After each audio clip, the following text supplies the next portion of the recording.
Hey guys! Good morning! Kamusta po kayo mga ka-digital Ricads? Nandito na naman nga po ako, si Gandara, ang inyong nagmamaganda araw-araw na ka-legit Ricads para magatid ng mga latest update and fresh happenings sa inyo about sa TVJ and Digital Ricads. And for today's video, ang atin nga pong pag-uusapan ay patungkol dito sa pag-guest ni Ate V sa Itbulaga. Sayang naman, no, mga ka-legit Ricads, hindi nabigyan ng tamang kinang and shine si Ate V na dapat lang naibigay po sa kanya dahil siya po ay nag-guest dito sa Itbulaga ng Tape Inc. Kung hindi ako nagkakamali, ito ay para i-promote ang kanyang movie na kasama po sa MMFF. So, alam niyo na kinakailangan pong mag-promote kaya may guesting. So, inasahan din po ng ilan na ito po ay magi-guest din sa EAT. Anyway, bago po tayo magpatuloy mga ka-digital Ricads, nais ko po munang kamustahin at pasalamatan ang mga nakikinig ngayon sa atin. Hi guys, pa-comment na lamang po sa baba kung sino po mga present ngayong umaga habang iniintay po ang 11:30. So, good morning po sa inyo mga ka-OG and maraming salamat sa pagtutok at pakikinig sa atin ngayong umaga. And para naman sa mga bago lang dito sa ating YouTube channel na hindi pa po nakaka-subscribe, don't forget to click the subscribe button and notification bell para maging updated po kayo sa mga susunod nating mga balita.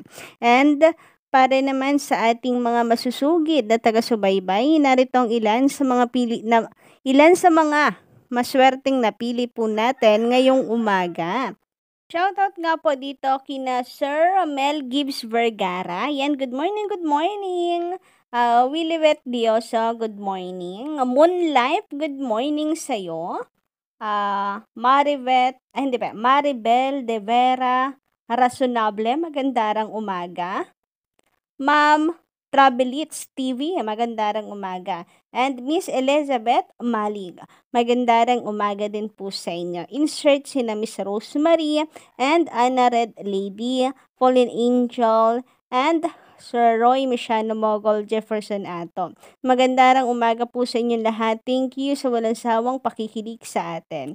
And speaking of update, narito nga ka-legit Ricads at unahin muna natin pag-usapan yung katanungan ng mga bago nating mga newcomer sa ating channel. Nagtatanong sila ano daw ang meaning ng SRU.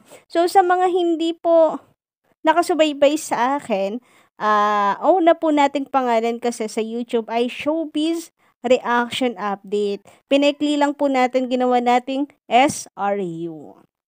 Anyway, thank you so much and magandang umaga din sa iyo, Sir Dagol Ignacio. Samantala, pag-usapan naman po natin ang tungkol dito kay Ogie Diaz na tila mga ka-legit Ricads, siya po'y na karma agad-agad. Ang bilis ng karma talaga, no? Lalo na sa mga taong tinitira po parati at sinisira ang TVJ.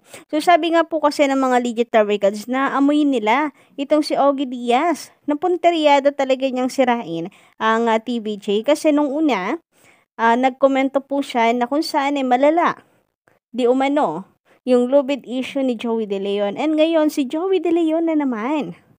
Inasabi niya, ay hindi pala, yung sa interview niya sa dati nitong asawa. So parang lumalabas, di umano, na talagang balak nitong sirain at pasamain ang image ni Henyo Master. Pero di na raw po yan uubra dahil marami ng matatalinong mga Dover Cats. Matalinong mga netizen na alam na hindi kailangan na siraan, hindi po kailangan na i-bash si Henyo Master dahil unang-una ay matagal na po silang hiwalay.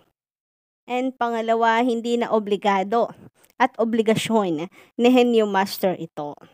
Pero po pwede rin daw na ginagamit lang talaga nito sa kanyang content ang TVJ, si Joey, dahil alam niya na mabenta at araw-araw na pinag-uusapan ang TVJ. At talagang malaki ang impact sa mga tao kapag ito na ang pinag-uusapan. Kapag laman ng kanilang balita, ng chismis nila, ay ang TVJ. So, nag-trending nga po sa social media kamakailan, Kaliyata Records, ang Ogie Diaz fake news peddler. And marahil dahil nga po ito sa another na naman na usap-usapan or another na naman na inilabas niya na kung saan siguro ay kinall out at tinuwid mga ka-OG na fake news ang balita ni Ogie Diaz. Sabi naman dito ni Sir Roy Michelle Umogol, paano kasi? Lahat ilalabas kahit na mali. Nakatikim tuloy siya ng maanghang na salita kay Vanessa Raval. Gusto lang makasira ng buhay ng may buhay at para kumita lang lahat i-interviewin. So ayan na mga ka-Legitary Cards, nakatikim daw po tuloy ng maanghang na salita ayon dito sa komento ni Sir Roy Michano Mogol. And bukod po dyan, komento rin ng ilan pong mga Daray Cards, ang bilis daw po ng karma. Kasi nga, mula raw po ng kanyang tinira ang TVJ or sinisiraan ng TVJ, EAT, lalo na si Henyo Master, ang bilis po ng karma, kagaya daw po nito. Nag-trending siya sa social media at ang pangit pa man din po ng pagkakatrending niya, fake news peddler. Samantala, pag-usapan naman po natin ngayon, ito pong kay Ate V and kay Christopher De Leon na pag-guest dito sa Eat Bulaga ng Tape Inc.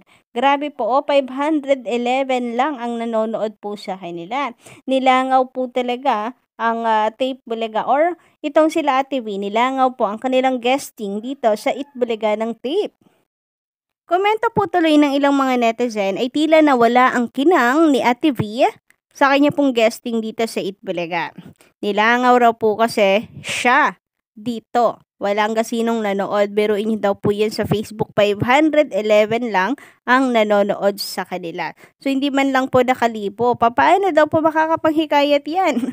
At makakadala ng maraming viewers para po sa kanilang movie. Nakasama po sa MMFF kung 511 lang. Parang nawala yung kinang at sikat nitong si Ate V. Parang bias lang daw po ito ng mga laos na artista sabi po ng ilang mga netizens.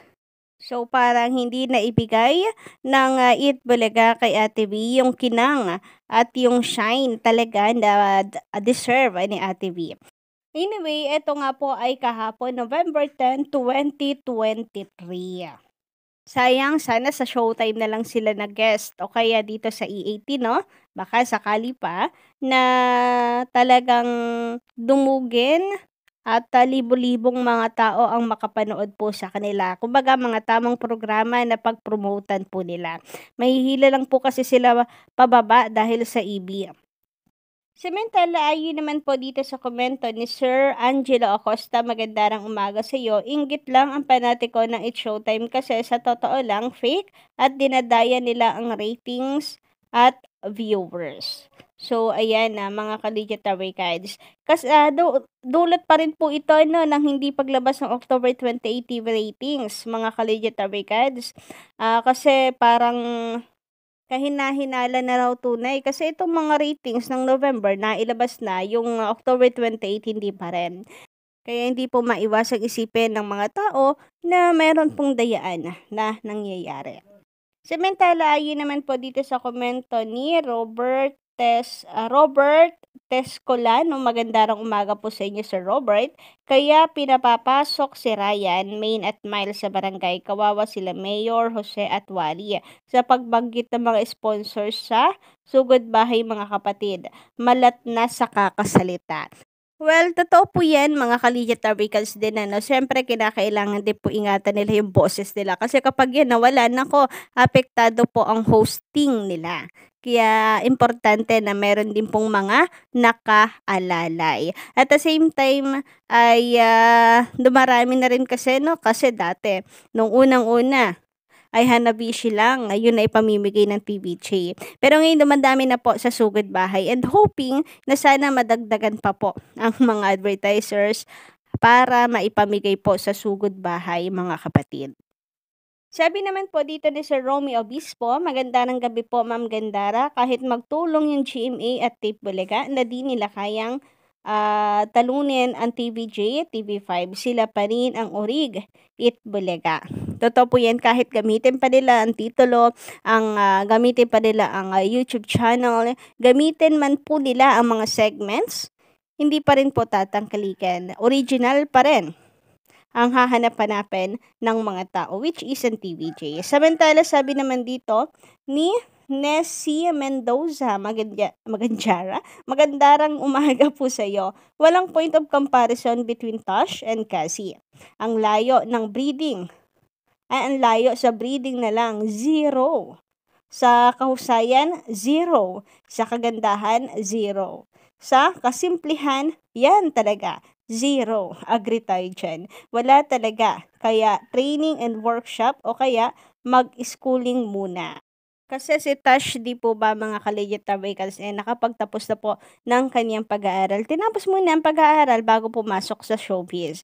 Isang smart idea mga ka-legit vehicles kasi hindi naman habang panahon sa showbiz talaga ay meron kang buhay dyan. Mabuti ba sana kung matutulad ka sa TVJ na kahit matanda na pinag-uusapan at sikat pa din na kahit until now ay ginagalang po sa industriya ng showbiz. So, napaka-importante na meron ka pong fallback. Maganda na nakapagtapos ka ng pag-aaral. The best pa din yung may pinag-aralan ka. So, yun lang po muna mga ka-OG ang ating update. Don't forget to click the subscribe button and notification bell for more updates.